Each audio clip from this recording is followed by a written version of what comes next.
Boutaina Felsi, consultante en politique sociale spécialisée dans la protection sociale. Le projet de généralisation de la protection sociale, comme son nom l'indique, il vise à généraliser la protection sociale, toutes les prestations, comme cité ou comme mentionné par la loi cadre 921, c'est-à-dire l'assurance maladie obligatoire, l'indemnité pour perte d'emploi, les allocations familiales et la retraite.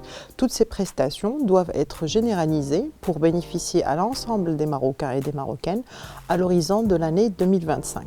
Donc la première étape a été franchie avec un grand succès, c'est-à-dire que l'AMO, l'assurance maladie obligatoire, a été généralisée durant l'année 2022 et la suite prend justement effet à partir de cette année avec le travail sur les allocations familiales, l'année prochaine sur l'IPE et à la fin sur la retraite. La généralisation va concerner toutes les personnes qui n'étaient pas dans une couverture obligatoire, dans un régime de protection sociale avant ce projet de généralisation, à savoir les personnes qui travaillent pour leur propre compte, ce qu'on appelle les travailleurs non salariés et les professions libérales. Il y a aussi les personnes qui sont dans une situation de vulnérabilité, qui n'ont pas la capacité de prendre en charge leurs soins de santé ou de payer une cotisation pour avoir une assurance maladie. Et enfin, la troisième grande catégorie, c'est les personnes qui ont la capacité de cotiser, mais qui ne sont dans aucun statut professionnel et qui n'exercent aucun métier, mais ont une capacité de payer une cotisation. Donc ces trois grandes catégories vont être incluses dans le système de protection sociale obligatoire et bénéficier des différents régimes et des différentes prestations qui le composent.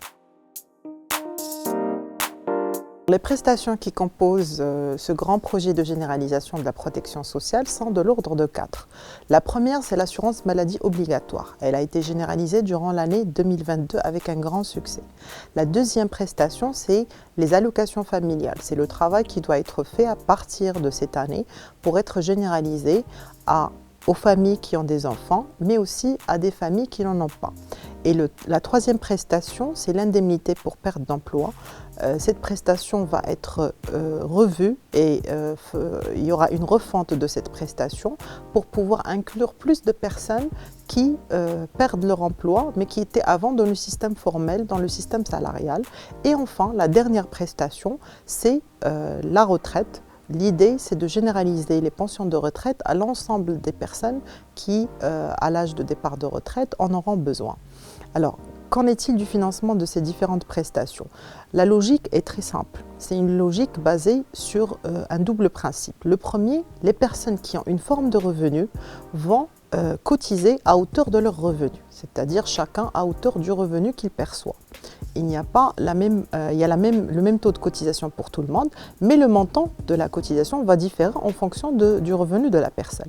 Et la deuxième grande catégorie, c'est les vulnérables et les démunis qui vont être jugés en tant que tels à travers le système du RSU et l'État prendra en charge leurs cotisations et leurs prestations pour qu'ils puissent bénéficier sur le même pied d'égalité que les autres catégories qu'on a citées précédemment.